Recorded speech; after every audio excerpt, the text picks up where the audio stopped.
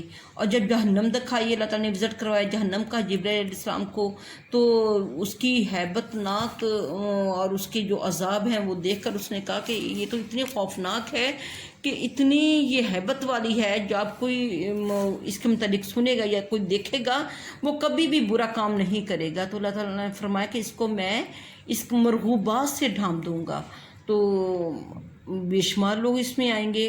تو وہی بات ہے کہ جنت جو ہے یہ مشکل چیزوں سے ڈھانپی ہوئی ہے، جو کہ انسان کی نفس میں بہت ان کا کرنا انسان کو بہت مشکل لگتا ہے۔ تو جنت اس چیز میں ہے، اور جہنم جو ہے اس چیز میں ہے جس میں انسان کا بڑا دل لگتا ہے، جیسا کہ موسیقی ہو گئی، گپ شپ ہو گئی، جھوٹ بولنا ہو گیا، کسی کے ساتھ کسی کا مذاق اڑانا، اس طرح کی چیزیں جو یعنی کہ ہماری نفس کو بہت اچھی لگتی ہیں، لیکن ہمیں یہ نہیں پتہ ہوتا کہ یہ ہمیں جہنم میں لے جا رہی ہیں۔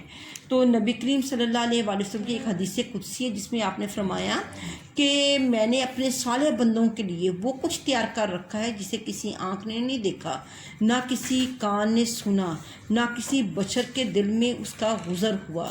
یعنی جنت اتنی خوبصورت ہے، اور یہاں پہ ہے کہ اللہ تعالیٰ نے اس کے نیچے باغات ہوں گے، اور باغات کیسے ہوں گے اس کے متعلق ہم دنیا کے باغات دیکھ کر کچھ تھوڑا سا ایک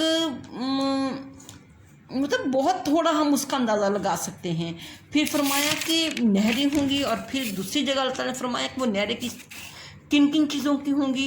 وہ دودھ کی ہوں گی، وہ شہد کی ہوں گی، وہ شراب کی، پاکیزہ شراب کی ہوں گی، وہ نہریں ہوں گی۔ اور جس طرح ہم بہت صاف شفاف پانی ہو تو پانی کے نیچے ہمیں وہ پتھر نظر آتے ہیں، جنت کی جو نہریں ہوں گی ان کے نیچے کیا ہوں گے؟ زمرد ہوں گے، یاقوت ہوں گے، ہیرے ہوں گے، وہ چمکتے ہوئے ہمیں نظر آئیں گے۔ سبحان اللہ۔ اللہ تعالیٰ ہم سب کو اس میں جانے کی توفیق دے۔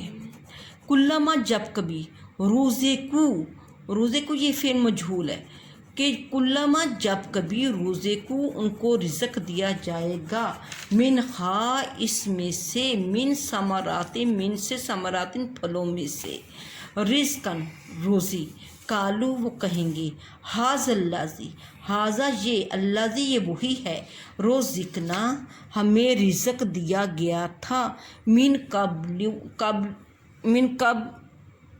اس سے پہلے، وآتو اور دیا جائے گا بے ساتھ ہی اس کے متشابہن ملتا جلتا، اور ان کو دیا جائے گا اس سے ملتا جلتا۔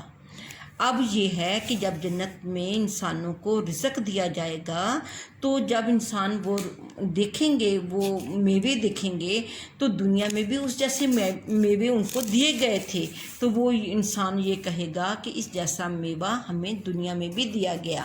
لیکن اللہ تعالیٰ فرما رہے ہیں کہ یہ اس جیسا میوہ شکل میں تو ہوگا تاکہ انسان پہچان کر سکے، لیکن جو اس کا ذائقہ، جو اس کی خوشبو، جو اس کا رنگ ہوگا، وہ ہمارے وہم و گمان میں بھی نہیں آ سکتا۔ وہ اتنا مزے کا ہوگا اور بہت تھوڑا اس کا ہم حصہ کھائیں گے اور ہمارا پیٹ بھر جائے گا، اور اس کی جو خوشبو ہوگی وہ لافانی ہوگی، مطلب ہم نے کبھی نہ وہ خوشبو سونگھی ہوگی، نہ کبھی ہم نے وہ ذائقہ دیکھا ہوگا۔ بہت ہی مزے کی چیزیں ہیں جو اللہ تعالیٰ ہمیں جنت میں دینے والے ہیں۔ تو اس کو دوبارہ کرتے ہیں، کلما رزقوا، جب کبھی ان کو رزق دیا جائے گا، جب کبھی اللہ تعالیٰ ان کو کیا دے گا؟ رزق دے گا۔ رزق سے مراد یہی ہے، اللہ اپنی انعامات دے گا، تو اس میں انسان کہے گا جب وہ کھائے گا، پھر میں اس کا محاورہ کر رہی ہوں، اس کو میں آپ کو کلما کلما رزقوا، جب کبھی انہیں دیا جائے گا، منہا، اس میں سے، من سے ثمراتن، پھلوں میں سے، رزقاً، رزق، جب کبھی ان کو پھلوں میں سے رزق دیا جائے گا، کالو سے مراد یہ بھی ماضی کا صیغہ ہے اور جمع کے لیے استعمال ہوتا ہے، کالو، کہیں گے، ہاذا، یہ، الذی، وہی ہے، رزقنا، ہمیں دیا گیا، من قبل، اس سے پہلے، تو وہ کہیں گے یہ وہی ہے جو ہمیں اس سے پہلے دیا گیا۔ یہاں پہ رزقنا کا مطلب دیا گیا، یعنی رزق دیا گیا، من قبل، اس سے پہلے، وآتو، اور دیا جائے گا، وآتو، انہیں دیے جائیں گے، بہی، اس سے، متشابہن، ملتے جلتے، ان کو اس سے متشابہن، ملتے جلتے، ان کو اس سے ملتے جلتے چیزیں دی جائیں گی۔ وَلَہُمْ، اور لاہم، ان کے لیے ہے، فیہا، اس میں یعنی جنت میں، ازواجن، بیویاں، مطہراتن، پاکیزہ، واہم، اور وہ، فیہا، اس میں، خالدون، ہمیشہ رہیں گے، اور اس میں ان کے لیے پاکیزہ بیویاں ہیں۔ اب زوج کا جو لفظ ہے، اگر یہ شوہر کے لیے استعمال ہوتا ہے اس کا مطلب بیوی، اگر بیوی کے لیے استعمال ہو رہا ہے تو اس کا مطلب شوہر، تو زوج جوڑے کے لیے استعمال ہوتا ہے۔ تو جب اللہ تعالیٰ، ہم قیامت کے روز اللہ کے حضور پہنچیں گے، وہاں پہ ہمارے جو نام اعمال ہوں گے اس کے مطابق اللہ تعالیٰ ہمیں جنت یا دوزخ میں داخل کرے گا۔ تو جو بیویاں جس کے خامند ان کے لیے اچھے ہیں وہ تو وہیں پہ میاں بیوی بنیں گے، لیکن جن کا اگر شوہر بد ہے تو ان کو بیوی کو اچھا شوہر ملے گا، اگر بیوی بد ہے تو اس شوہر کو اس بیوی کے بجائے اچھی بیوی عنایت کی جائے گی۔ تو اس کا یہ مطلب ہے، وَلَهُمْ فِيهَا أَزْوَاجٌ مُطَهَّرَةٌ، ان کے لیے وہاں پہ پاکیزہ بیویاں ہوں گی، وَهُمْ فِيهَا خَالِدُونَ، وہ اس میں ہمیشہ رہیں گے۔ یہاں تک ہمارا سبق ہے بیٹا، اپنی اس کو اچھے سے دیکھنا ہے اور یاد کرنا ہے۔ اللہ حافظ۔